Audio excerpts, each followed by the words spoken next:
After my experience at Kentucky Kingdom on August 10th, 2017, it was about time for my family and I to go back towards Missouri and go to my final amusement park at Holiday World in Santa Claus, Indiana. However, there was one more surprise trip that ultimately became the highlight of my entire summer vacation. All of that and more right here on this next episode of the Coaster Scout Stories.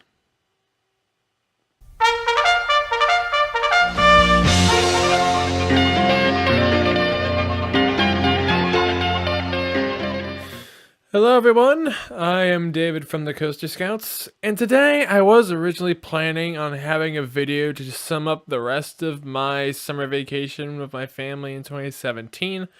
But it turns out the information within this one is very dense, and I don't think it'd be a good thing to have this all jumbled up into one video. Excuse me. And so, with that in mind, I plan on actually splitting this full story into two pieces. I'll have the first part presented to you here today, and I'll have the second piece presented next week on next Monday.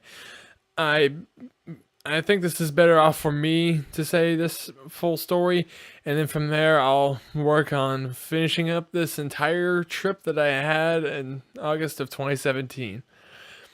So, this is going to be a continuation of my full story of my summer break. If you want to see my previous ones, I have them on my Coaster Scout Story playlist.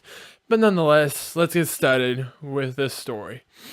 We begin in the early morning of August 11th, 2017, when I was working with my family, getting ready to go back towards Missouri into Holiday World. It turns out Holiday World wasn't open on the August 11th, but they were open on the day after.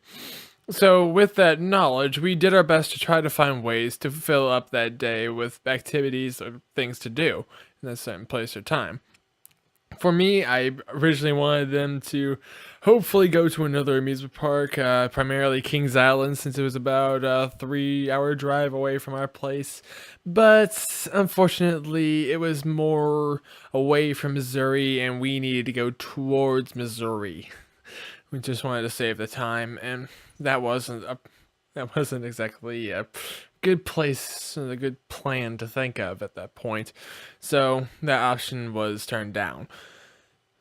Another option that I presented, which ultimately became our destination choice, was going to a place called French Lick, Indiana. For those of you who don't know what French Lick, Indiana is, it is a small town that was the birthplace and childhood home of the NBA superstar Larry Bird.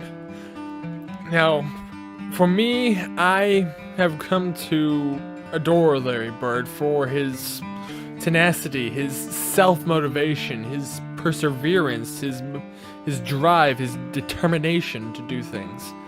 And in many respects, I see him as a role model in my life for that.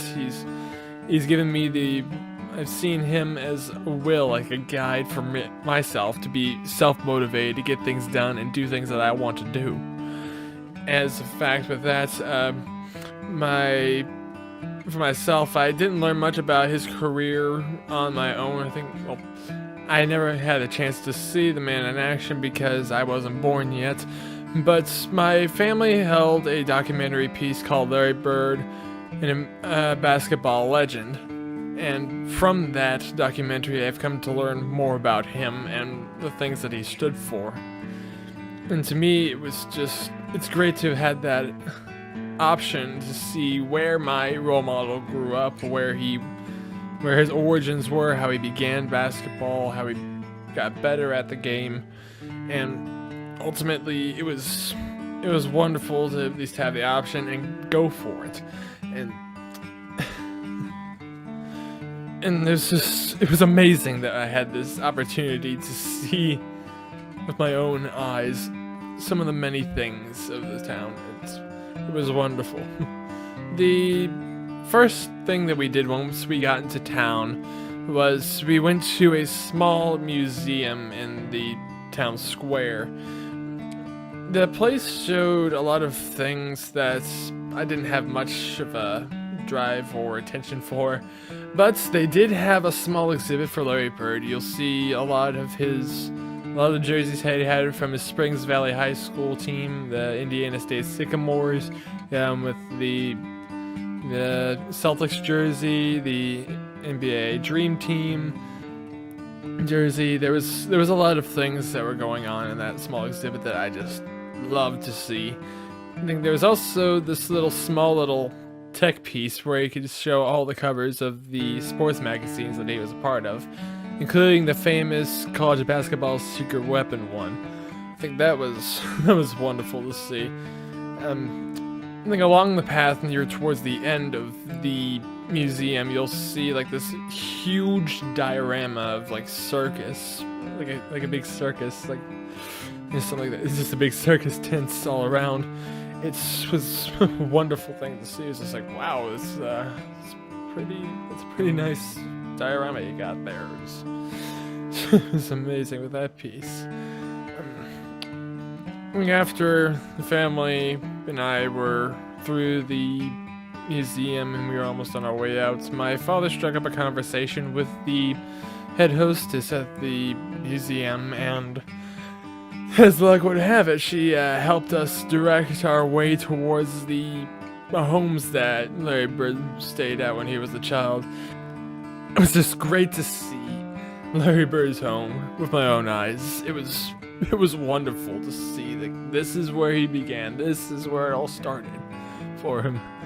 And with that, I also got to see the second house that he had for himself, and he dedicated to giving that house to his mom, but unfortunately she didn't have the money to pay for it, and now it's with some other people's hands. But yeah, when we were there and we saw it with our own eyes, it was huge. It's a huge place. I mean, you've got the house on the right, you have like this big driveway going down through there, and there's also a basketball court over there, which, fun fact, that basketball court was actually used for a Converse shoe commercial between Larry Bird and Magic Johnson.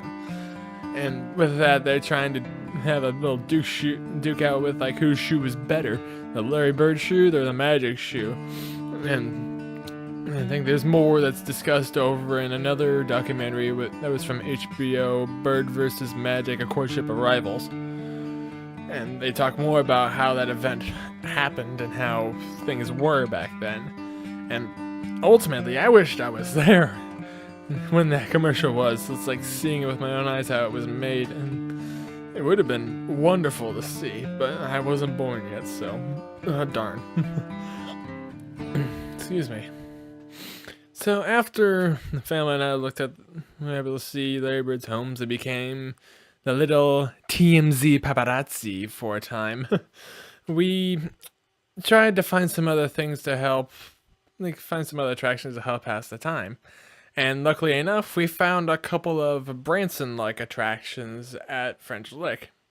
Now, I often say Branson-like attractions because for about 7 or 8 years, like almost straight, my family and I always had vacations at Branson, Missouri as our go-to location. We often went there when we had no plans of going anywhere else. If we didn't have any long-term thoughts and plans on making these intricate vacations, Branson was just a quick go-to. And with that, I was glad to have some familiarity with French Lick, Indiana, as something that I could connect with in that sense. The first attraction that we went to was a high-speed go-kart course. And for me, if you've seen from my previous videos, is that I was wanting to do a 3-day racing school with Skip Barber, but unfortunately the school went bankrupt, didn't have 3-day racing school. It was canceled, and I was disappointed at that fact. But I was able to test my skills out on the go-kart course. I think with these go-karts, they go for about a high speed of 40 miles per hour. In fact, Branson has another one that's almost similar to that, but the track's much bigger.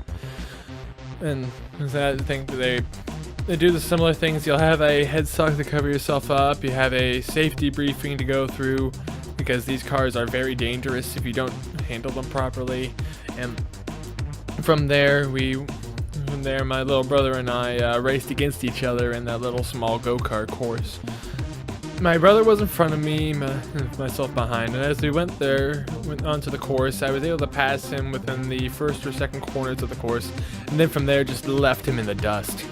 I think as you see from our best times, I was about 3 to 4 seconds ahead of him, like 3 to 4 seconds faster on him on every turn and every lap. Well, I must say I was much faster than him in any other lap that I've probably seen because I was pulling away, and I almost got a chance to lap him. But unfortunately didn't have that because the time ran out of our time on the course, and eventually we came in and I talked with our parents about the events. Frankly, I was grateful that I had the chance to at least perform on some way, shape, or form on the racing circuit. And it was also kind of funny because my little brother said he had my mother's voice inside of him telling me to let me by and make sure I had a wonderful time. So I guess that time with the family has proved out well for us. But our fun didn't really stop there, as the next attraction we went to was just a few blocks down, and first it was a mini golf course, and just like before, it was me and my little brother playing around, trying to see who could beat who. And for all of our good shots, our bad shots, and all of our family competition we had with each other, we eventually ended up in a tie in our turn in this course. We bickered and backered, we fought back and forth with each other with our chests of pride, but we ultimately, we settled for the even score, and from there we just went back to the hotel and rested, relaxed, and get ready for tomorrow. Get ready for the day after. I think for me, I personally had a good time at the hotel, just swimming around for a little bit and then resting and relaxing in the hot tub. I think for me, it was nice to at least strike up the conversation with the family during that time, and it was good to rest, relax, and reflect on all the experiences I had at that point. I know it wasn't exactly the vacation I expected, but it was certainly one that touched me in almost every single way, and this was being the cherry on top of the entire experience. It was wonderful for me to see French Lick, Indiana with my own eyes. I think as we drove through there, I think going back, I remember that when I was through there, we also looked at Springs Valley High School. It was a nice little high school out there, and from then on, I'm just not gonna forget that experience. It's wonderful to at least see where my role model came from. It was and how he began his life, and I'm sure it was very different from one that I've made, but I've been grateful for the self-motivation he's shown me and given me the ability to think for myself, motivate myself, and make myself better. And that was my first half of my final story of my summer vacation of 2017, and I'll give you guys my full tale of my last day of my summer vacation in the next week's video. Above all, I just want to say thank you for watching. It's been grateful to just get these small achievements made and continue making videos for you guys. If you're new to this channel or video, I highly suggest that you subscribe to the Coast to Scouts channel. I do my best to upload a new video every Monday as much as possible. And with that, I just want to tell you guys that I will do my best to continue working on my Coaster Scout stories, my Tall Man's Perspective opinions video, and whatever crazy stuff I do after that. Nonetheless, I really appreciate you guys' viewership, support, and commentary. And all the other things that you guys have done with this channel. I can't believe that I've actually gotten 14 people on here, and I hope to get a lot more. And with that, I just want to say thanks again. I'll see you guys next Monday.